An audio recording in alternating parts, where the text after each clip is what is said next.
कभी सोचा है कि एक छोटे से बैक्टीरिया से लेके हम इंसानों तक आखिर वो कौन सी एक चीज है जो हम सब में कॉमन है? वो कौन सा फाउंडेशनल ब्लॉक है जिस पर पूरी जिंदगी टिकी है? ये एक ऐसी छिपी हुई दुनिया है जो हर जिंदा चीज के अंदर मौजूद है।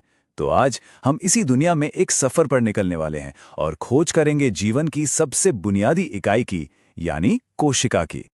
चलिए अब थोड़ा और गहराई में उतरते हैं। सवाल यह है, जीवन के सबसे छोटी सी इकाई के अंदर आखिर छिपा क्या है? आज हम इस रहस्य से पर्दा उठाएंगे, वो भी एक माइक्रोस्कोप के लेंस से। तैयार हैं? देखिए, ये पूरी की पूरी दुनिया हमेशा से हमारी आंखों से ओझल थी, जब तक कि माइक्रोस्कोप का आविष्कार नहीं हुआ। और इस एक आविष्कार ने, सच कहूं तो, साइंस की दुनिया में जैसे क्रांति हिला दी। इसने हमें एक ऐसी अनदेखी दुनिया के दरवाजे पर लाकर खड़ा कर दिया जिसके बारे में हम पहले कभी सोच भी नहीं सकते थे। तो ये कहानी शुरू होती है 1665 में। रॉबर्ट हुक ने पहली बार कॉर्क में छोटे छोटे कमरों जैसी कोई चीज देखी और उन्हें सेल नाम दे दिया। पर यह तो बस एक शुरुआत थी। कुछ साल बाद ल्यूवेनहॉक ने तालाब के पानी में असल में तैरती हुई जिंदा कोशिकाएं देखीं। फिर तो डिस्कवरीज की झड़ी लग गई। रॉबर्ट ब्राउन ने कोशिका के अंदर उसका कंट्रोल सेंटर यानी न्यूक्लियस खोज निकाला और पुरकिंजे ने उसके अंदर के तरल को प्रोटोप्लाज्म कहा। हर खोज के साथ कहानी और भी दिलचस्प होती जा रही थी। तो इन सारी खोजों का निचोड़ क्या निकला? वो था सेल थ्योरी, जिसने बायोलॉजी की नींव ही बदल डाली। इसके 3 बहुत ही सरल लेकिन बहुत गहरे सिद्धांत हैं। पहला, सभी पौधे और जानवर कोशिकाओं से बने हैं। दूसरा, कोशिका ही जीवन की सबसे बेसिक यूनिट है। और तीसरा, जो सबसे कमाल का है, सभी कोशिकाएं पहले से मौजूद कोशिकाओं से ही बनती हैं।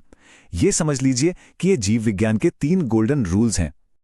चलिए अब कोशिका के अंदर का एक टूर शुरू करते हैं और शुरुआत करेंगे इसकी सबसे बाहरी सीमा से। यही वो बॉर्डर है जो तय करती है कि कोशिका अपने आसपास के माहौल से कैसे डील करेगी। और ये है प्लाज्मा मेम्ब्रेन, कोशिका का गेटकीपर। इसकी सबसे बड़ी खूबी जानते हैं क्या है? ये सिलेक्टिवली परमिएबल है। मतलब ये एक बहुत ही सख्त गार्ड की तरह है जो बड़े ध्यान से चुनता है कि किसे अंदर आने देना है और किसे बाहर भेजना है। हर कोई अंदर नहीं आ सकता।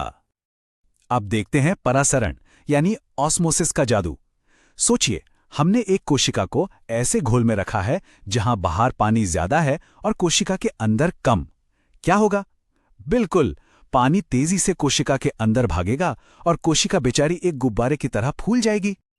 अच्छा, लेकिन क्या हो अगर कोशिका के अंदर और बाहर पानी की मात्रा एकदम बराबर हो? तब सब कुछ शांत रहेगा। पानी अंदर बाहर तो जाएगा लेकिन एक बैलेंस बना रहेगा। इसलिए कोशिका के आकार में कोई बदलाव नहीं होगा, सब कुछ एकदम स्टेबल। और अब आखिरी सिचुएशन, अगर हम कोशिका को ऐसे घोल में डाल दें जहां बाहर पानी कम हो, अब खेल उल्टा हो जाएगा। कोशिका के अंदर का सारा पानी बाहर की तरफ भागेगा और कोशिका पिचक कर सिकुड़ जाएगी। तो हमने एनिमल सेल की बाहरी परत तो देख ली, लेकिन पौधों के पास एक एक्स्ट्रा लेयर की सुरक्षा होती है जिसे कहते हैं सेल वॉल। ये सेल्यूलोज से बनी एक कठोर दीवार है जो पौधे को एक ढांचा देती है, उसे मजबूती देती है और उसे ज्यादा पानी से फटने से भी बचाती है। अब कोशिका के अंदर चलते हैं और सीधा पहुंचते हैं इसके सबसे जरूरी हिस्से में, न्यूक्लियस। इसे आप कोशिका का कमांड सेंटर या दिमाग भी कह सकते हैं। सारा कंट्रोल यहीं से होता है। ये न्यूक्लियस एक डबल लेयर वाली झिल्ली से घिरा होता है और इसके अंदर होते हैं क्रोमोसोम जो डीएनए और प्रोटीन से बने होते हैं। यही डीएनए है जिसमें हमारी सारी जानकारी कोड की हुई है।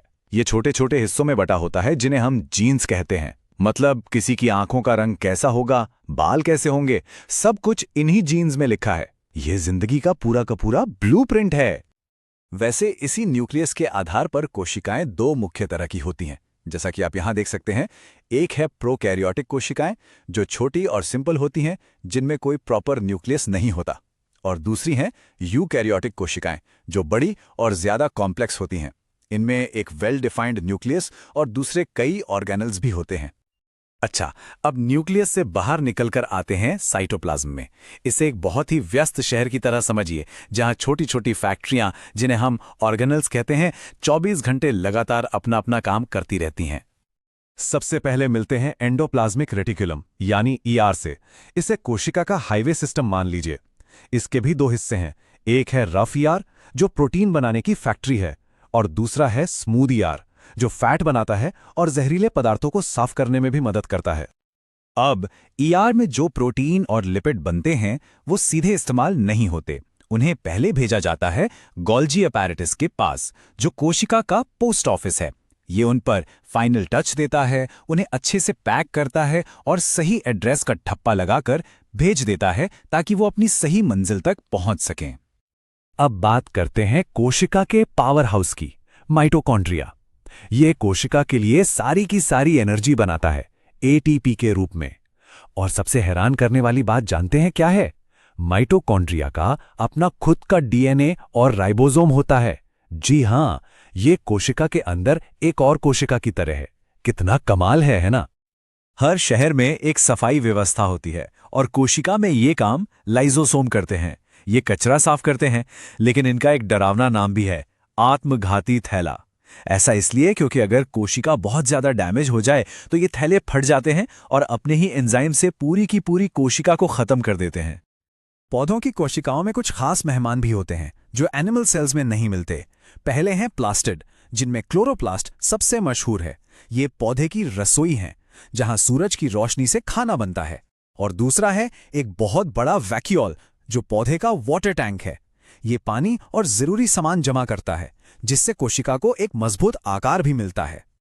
अब तक हमने देखा कि एक कोशिका जिंदा कैसे रहती है, पर अब बात करते हैं सबसे जरूरी काम की, जीवन को आगे कैसे बढ़ाया जाए।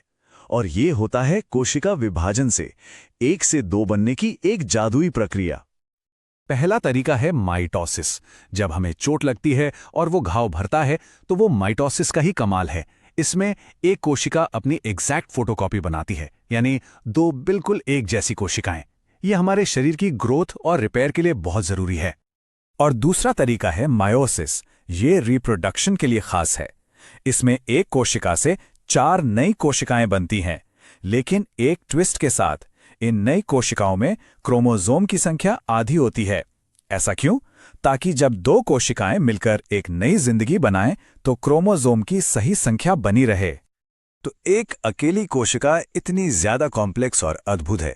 अब जरा सोचिए, जब खरबों कोशिकाएं एक साथ मिलकर काम करती हैं तो वे क्या कुछ नहीं कर सकती। हमारा और आपका पूरा शरीर, हमारा अस्तित्व इसी अविश्वसनीय टीम वर्क का